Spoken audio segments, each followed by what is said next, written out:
Renaissance in English literature has gained once again the popularity just because of the literary theory, new historicism, which foregrounds, which tries to reinterpret or which tries to re-emphasize on the works written during the Renaissance period. One of the playwrights that new historicists love to play with is Shakespeare. So many characters, so many detailed descriptions, so many genres during 16th century, or you can say Elizabethan period, that many new historicists are going back, are revisiting again the Elizabethan period. In order to understand new historicism, a student of English literature must know what is Renaissance and from where it began, what is the beginning of Renaissance and what is the end of Renaissance. So in this video we are going to cover everything in Renaissance and what all are the points that you should remember if you are preparing for UGC-NET examination. So before beginning this video, if you are one of those students who are preparing for English literature examination for UGC-NET or GATE examination, then you can simply check out our study material from our official website limitlessliterature.com. Check the link in the description below to know more about our study material. Now without any further delay, let's continue our discussion on Renaissance. And the very first important thing to remember here is that Renaissance began in Italy and later on it spread to other European countries like Germany, France and England. So in this video we are only going to look at Renaissance in English literature, or you can say English Renaissance. We are not going to talk about Italian or French or Germany Renaissance, what all are the changes, what all are the art and craft came during that period in those other European countries. We are only going to talk about the English countries, the England. We are only going to talk about the England in this particular video.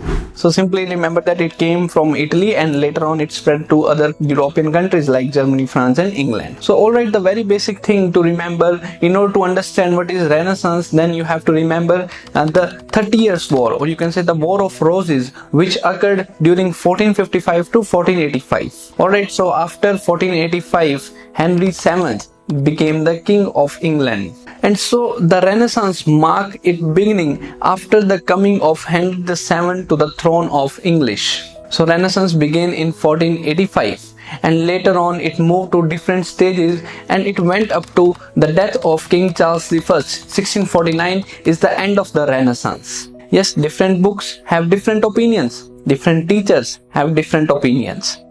But to understand in a very basic form, you just have to remember the two dates. The beginning of 1485, the beginning from where Henry VII came to the throne, after the end of the War of the Roses, after the end of the 30 Years War, that is from 1455 to 1485. 1485 marked the beginning and 1649 marked the end of Renaissance. So Henry VII was the first king in Tudor dynasty. Tudor dynasty came from the word Tudor. Tudor is nothing but the surname.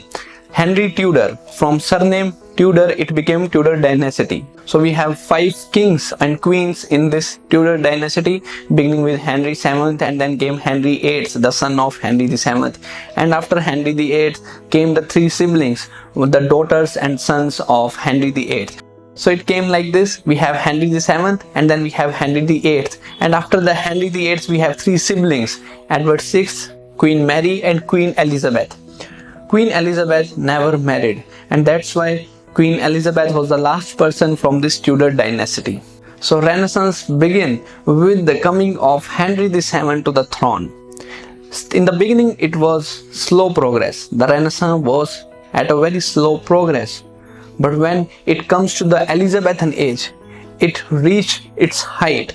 So it is like this, it is a curve like Henry VII and then Elizabeth, and then again it went down during King James I and then King Charles I. So whenever we talk about Renaissance in English literature, we are particularly talking about the peak, which is the Elizabethan period. Yes, we have writers during Henry VIII also, for instance, Morte d'Arthur, Malory's Morte d'Arthur, and then we have Thomas More, Utopia. These two are from the Renaissance period, but Renaissance reached its peak during the Elizabethan period. We have university wits, we have Christopher Marlowe, we have Shakespeare, Spenser, Sidney, Thomas Watt and Earl of Surrey. All these writers were imitating the ancient people, were started started taking the resources from Roman people, from ancient people. Yes, the meaning of Renaissance is rebirth. Actually, what happens is that before Renaissance, it was the Dark Age. The people were fighting, there were wars were going on there, and then Black Death was there. Black Death of 1348 was also there. So it was Renaissance which brought artistic revolution, which brought scientific revolution throughout the Europe. I have also made a video on the Dark Ages, which was for 500 or 600 years, which came after the fall of Roman civilization. So for 500 and 600 years there were dark ages, and after this dark ages a Renaissance period began. So in this period people started taking care of their own life.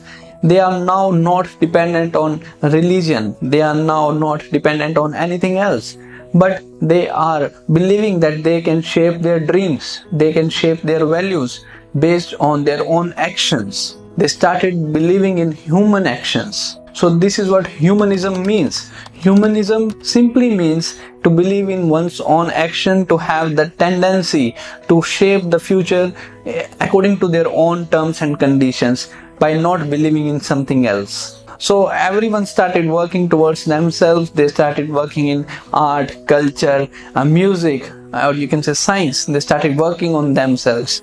So we have a lot of dramatists and poets which came during the Elizabethan period, or you can say the Renaissance period. The Renaissance period is quite a wider movement, but when we talk about Renaissance in English literature, we are generally talking about Elizabethan period, because at this moment it is at its peak, but it began in 1485 and it went on to James I and then King Charles I.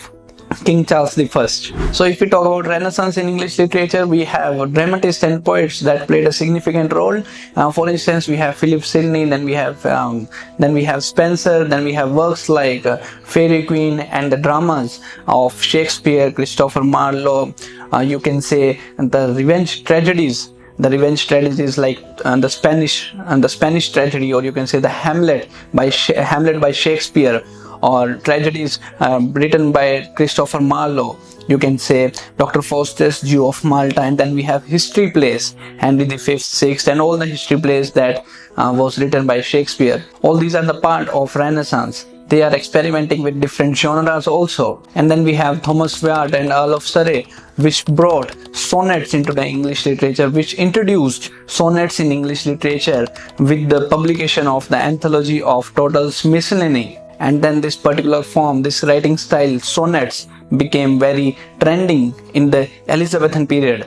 People started writing sonnets. We have sonnets of Sidney, Spenser, then we have Shakespeare, John Donne, and then we have John Milton also during late, you can say in the King Charles I reign. We have John Milton also, who was writing the sonnets. So this particular writing style, sonnets, also became very popular during the Renaissance. So not to forget about the tragedies written by Shakespeare, Hamlet, Othello, King Lear, Macbeth. All these 4 tragedies are one of the best works that has ever been produced in the English language till to date. And then before the Elizabethan period, we have Thomas Caxton's printing press, which came in 1476. And due to this, the literacy also increased. Drastically it was increased. People wanted more and more works. They wanted something to read. So Shakespeare and Marlowe, all these playwrights, fulfilled the hunger of the readers. In fact, Shakespeare was writing the works not just for the creative endeavor, also because from the business perspective. So he was ambitious, and that is why he was writing a lot of works during his time. Talking about in terms of science, we have Francis Bacon. Yes, the works of Francis Bacon too is important from competitive examination point of view. So Francis Bacon explored science. He became the father of prose. Even he died while doing some scientific experiment. So it is not only about arts and music, but science was also there.